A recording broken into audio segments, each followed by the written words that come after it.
What is up, everybody? Good afternoon. We are here off of exit 114 on I-40 at Laguna Burger, and we are going to be talking with Gabe Vasquez. Come on in.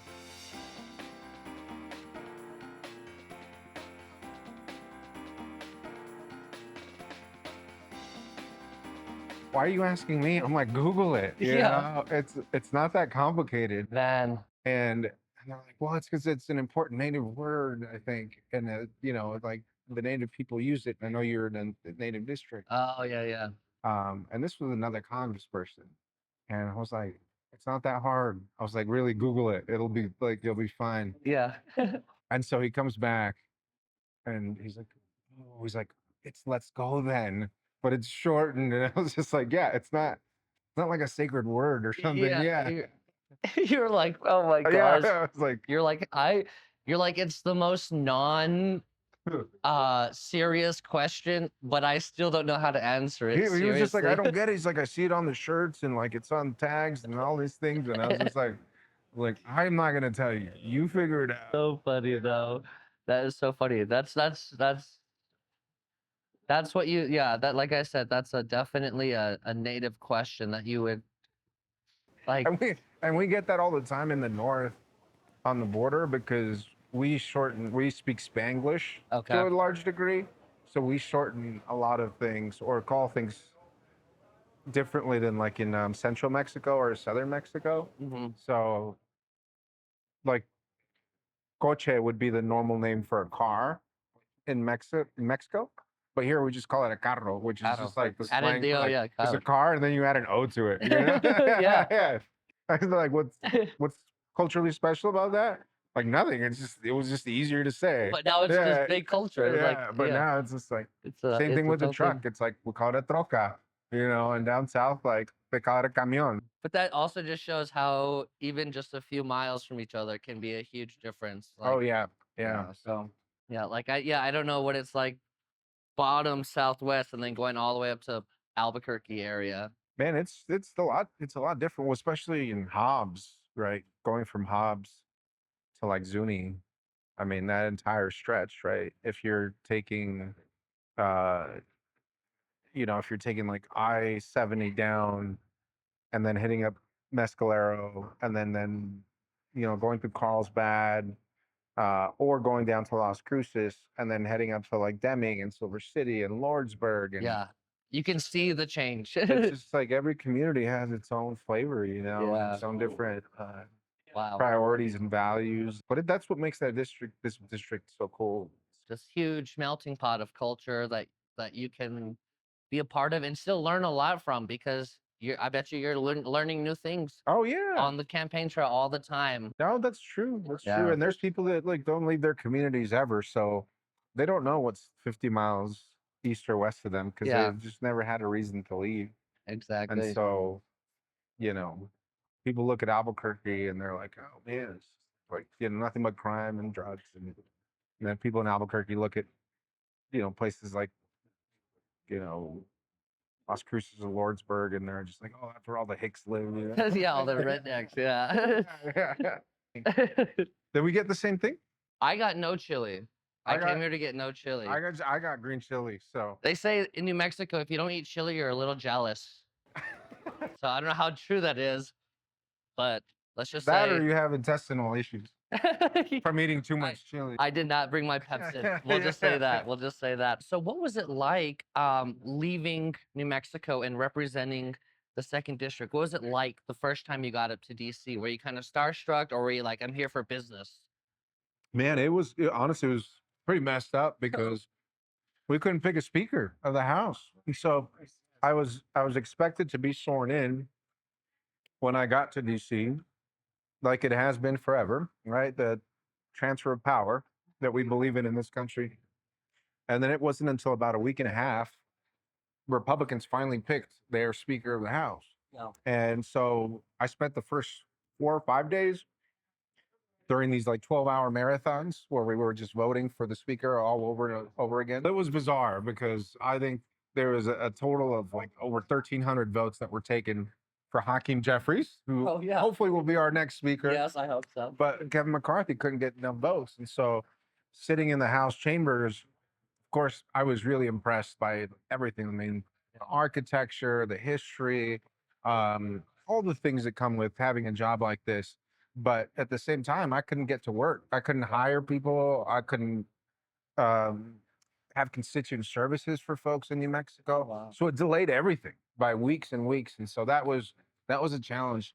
And that was a sign of how dysfunctional Republicans were. Yeah, I was gonna say, was that kind of the start of where you saw, oh man, this could be a tough term, and That's what I hear. yeah, were you a little fearful at all? Because I mean, what, 2 years before that there was the January 6th insurrection. So going to DC, what was that like? Were you scared? Were you never know what could happen, right? No, I knew I was walking into some troubled waters Yeah. because of what had happened during January 6th.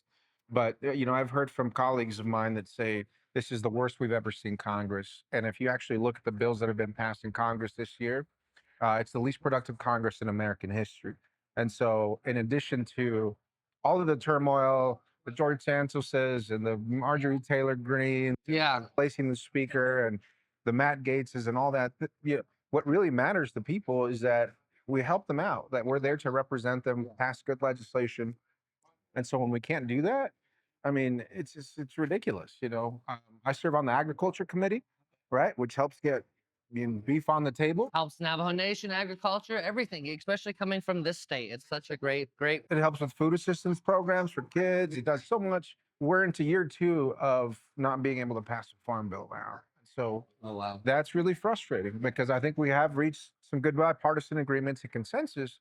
But now that it's a presidential election time, it's like nobody wants to work together. I'm trying to change that dynamic, and we're trying to get a farm bill across across the aisle this year. DC is such a 24-hour position, and I thought you'd have more gray hair, but what can the youth do? I know down south, up north, out in Albuquerque, a lot of people, a lot of the youth care about issues that you're fighting for, and so how do they get involved into your campaign, whether they live up in Taos and they want to help you down south? How can they do that?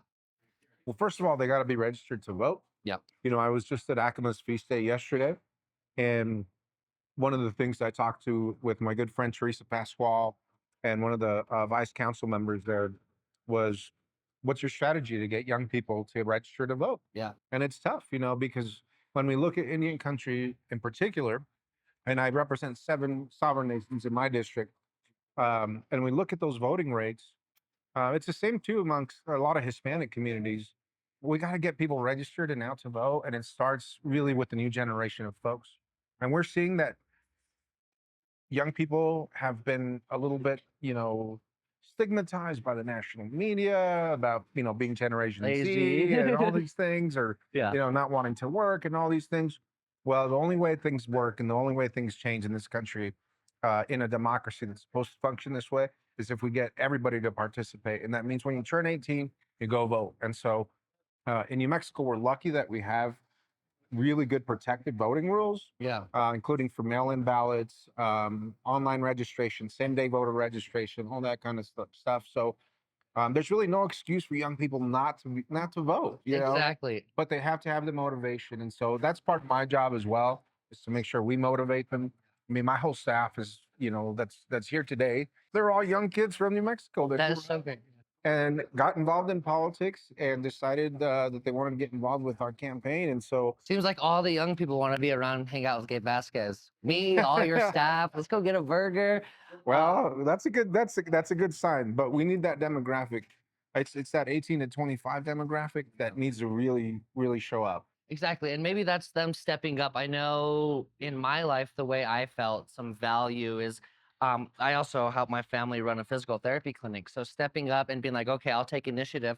But I think a lot of younger people can start taking the initiative of driving their elders to the polls, making sure people are getting back and forth from the polls, giving their friends rights to go register. I made promises to people on the campaign once I was educated about the issues, and I'm following through with those promises. There's climate change. Yeah. There's women's reproductive rights. There's the future of the economy and what that means for young people, whether you're able to buy a home or to be able to afford, with your first job, hopefully healthcare, even something as easy as buying a used car, right? All of that is slowly getting out of reach of not just New Mexicans, but Americans in general. And so there's a lot at stake for young people when it comes to the election and what direction they want to go in. It's like it's a serious choice that you have to take. And so I've always been for the people and not for the corporations. Yeah. And that is one of the things that has driven my work, especially in very diverse places across the district.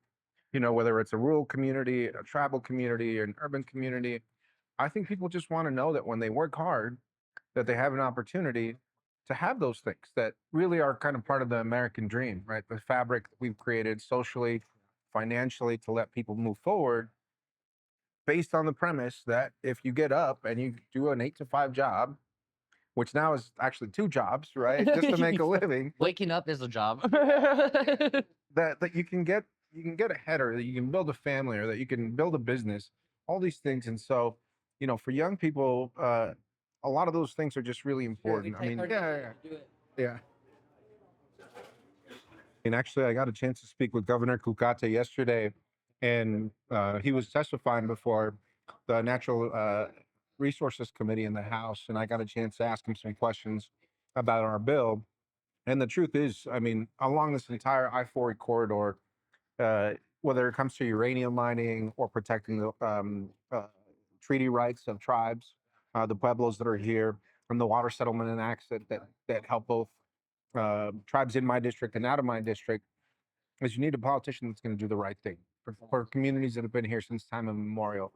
And that takes time. That takes time to build trust, to be able to build those relationships, to understand what the needs are. So, we have several bills that help support tribal communities across the district. Some of them are tailored to communities like the Hajili. Hey, how are you, sir? Hey, oh yeah, yeah. Oh yeah, good to see you yesterday. Now I'm here. But those are important things for communities that oftentimes lack the representation in Congress that they've needed. So that's why I'm here. I mean, to be able to be a voice for everybody. And outside of our tribal communities, we have rural communities in places like Reserve in Silver City and Lordsburg, Magdalena, you know, oil and gas country down in Hobbs, Carlsbad, that have different needs, that have different opportunities, that have different outlooks and visions for what they want their communities to look like. So it all kind of blends into your ability and your responsibility to be able to carry these things out in Congress that is so divided right now. So all of our bills and legislation have been guided by what the people of New Mexico want, have asked us for, and now it's my job to carry them forward. Looks like everybody is excited for what you're doing. We were having people sitting on the roof at feast day yesterday. I'm pretty sure if somebody saw Marjorie Taylor Greene, they'd run the other way right now. Awesome. Very delicious. Amazing. Green chili cheeseburgers. Yeah, yeah. Unmatched. Taste all the flavors in it. Very good. The secret's in the patty. There has to be Oh, a yeah. homemade patty. Okay. What I like about it is it's really thick. Yeah. And then the green chili, it varies depending on the time of year. This isn't as hot as it usually is. I think usually it's hotter. I'm imagining. I mean, it's one of the best green chili cheeseburgers in New Mexico. Better than the ones in DC? Oh, they don't have this in DC. Oh, there you have it. Gabe, thank you so much for being here. Yeah. You've been eyeing that burger. I'll let you finish it, and I'll finish it too. So thank you so much. Of for being here. course.